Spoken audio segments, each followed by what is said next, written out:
So you'll know this one.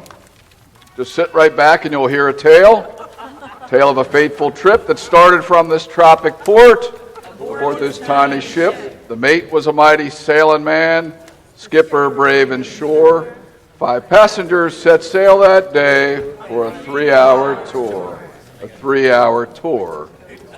The weather started getting rough. The tiny ship was tossed. If not for the courage of the fearless crew, the minnow would be lost. Your fun ends there. So, that is the theme song from, I believe it's the 60s, song, Gilligan's Island. This strange TV show. I still never understood why they were never rescued and stranded on this desert island for years and years and years. But this Lent, we're looking at another sea adventure that didn't go so smooth. The final sea adventure of St. Paul in Acts 27 and 28. It's the last 2 chapters of that book. And it's pretty clear to say this is not a fearless crew. It's a story that never appears in our 3-year cycle of reading, so I imagine many of you have actually never heard this story before. If you've read the Bible, you would have, but if you've just, it's not something we read in church. The story is actually one that was lifted up as the theme for this year's International Week of Prayer for Christian Unity. So the people of Malta prepared the resource, but it's the World Council of Churches kind of said to the people of the world, this is a story we think you need to hear at this particular moment in time. So after his conversion to Christianity, after all his great missionary adventures, after spreading the good news of Jesus across the Roman Empire, Paul is now a prisoner. He's a prisoner on board a ship that's headed to Rome. Most signs say that on this boat he's surrounded by pagans. Folks who don't know anything about Jesus, they don't know anything about his ways, they're not on board with Jesus' vision for the world or Paul's vision for the world. They probably can't stand Paul. They care nothing about him. Last week we read about how this ship was getting pounded. And just remember, it was just getting pounded, not for a short period of time, but for days and days and days on end. Violent winds, crashing waves. The writer of the story goes on to say the sun didn't come out for days, nor did the stars. It was a dark, chaotic situation where the whole crew was losing tremendous hope. As Pastor Kate talked about, they threw the fishing gear overboard to lighten the load. They threw the cargo overboard to lighten the load. They threw their food overboard to lighten the load. Remember, she talked about flotsam and jetsam. Cool stuff. Paul stood in the midst of the crew and said this, "You guys should have listened to me. You shouldn't have set sail from Crete. You would have avoided all this damage and loss." And that's how the reading ended last week. Paul saying, "I told you so. I told you so." And I don't know about you, I'd have thrown him overboard. I would have made him the flotsam and jetsam. In the midst of trials and tribulations, is it helpful to have someone playing know-it-all? Is it helpful to have someone pointing out how incredibly stupid you've been? But there's more to the story, and last week and this week are totally interconnected. They're interconnected. Remember this detail when it says Paul stood up. And I know that seems like just a stage direction.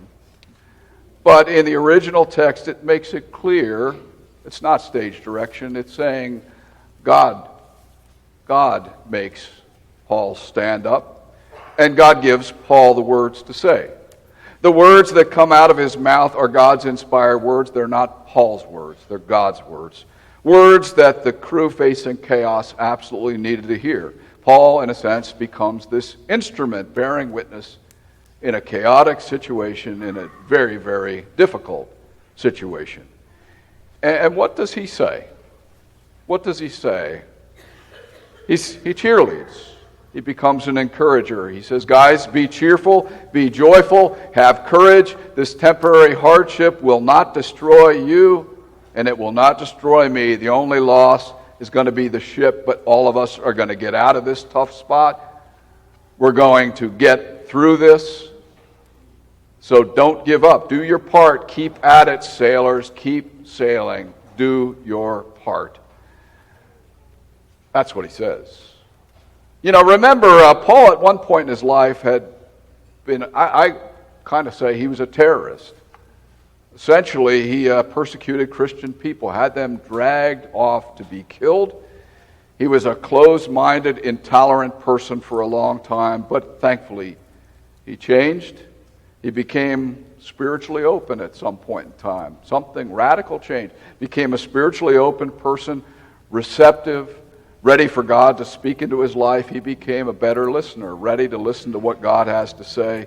So in the middle of these days of being pounded by horrific weather, what actually had happened, the reason Paul was able to stand up in the first place is because God had given him a vision.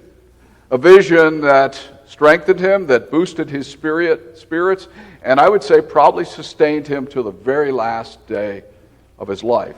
And that vision was of an angel who came up to him, stood smack dab right next to him, the messenger from God who, in a sense, offered friendship, who I would say put his arm around him and said, I'm with you. Don't be afraid. I've still got work for you to do, but my friend, do not be overwhelmed.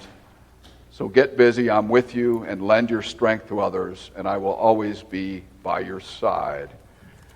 And for me, as I read that, to me it's a simple, powerful, and an important vision for us to remember. God putting his arm around us and standing by us in the midst of every turbulent situation. I think that's the kind of image we can meditate on as we go about our daily life. God right by our side with his arm around us. Paul's first act upon getting that vision is he goes and takes care of the crew around him. The crew around him. He's calm in the midst of the storm. And the crew is not necessarily people he would have liked before. And who knows if he really did like them. But he took responsibility for them and cared for them, even if he didn't have reason to care for them. If we embrace that vision of our life, if we believe God is with us in the midst of storms, we become a person who can be a calming presence. We will be a person who stands up and is a witness to the crew around us, to those people who our lives intersect with, wherever that may take us. You know, there's a little doubt that the crew around so many of us is a little bit unsettled right now. The coronavirus scare is only adding to lots of things that are causing turbulence. You know, we see an economy that is quite confused right now. We live in a world where inequality continues to reign. Healthcare and environment are in many people's minds. The political system seems so broken, needs so much fixing. Civility seems to have been put in the back seat or actually locked in the trunk in many cases. Many places in the world don't know the things that make for peace. We have problematic leaders all across the world. And many people are simply fearful of others, and they act out on their ignorance and their fear. The world is just changing rapidly. It's hard to make sense of it all. And I think many people on the crew are losing hope. But that doesn't have to be us.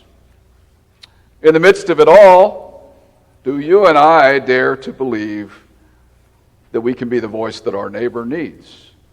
Do we believe that we can be a single witness that can be a calming presence that makes a difference in people's lives? Do we dare to believe that God is right by our side with his arm around us, speaking directly into our hearts, saying, I am with you, but I need you to be a witness? Who's the crew around you that needs to be calmed down? Who's the crew in your life who you need to take care of, who needs your presence? And my encouragement would be, answer that question and then get busy. get busy. Amen.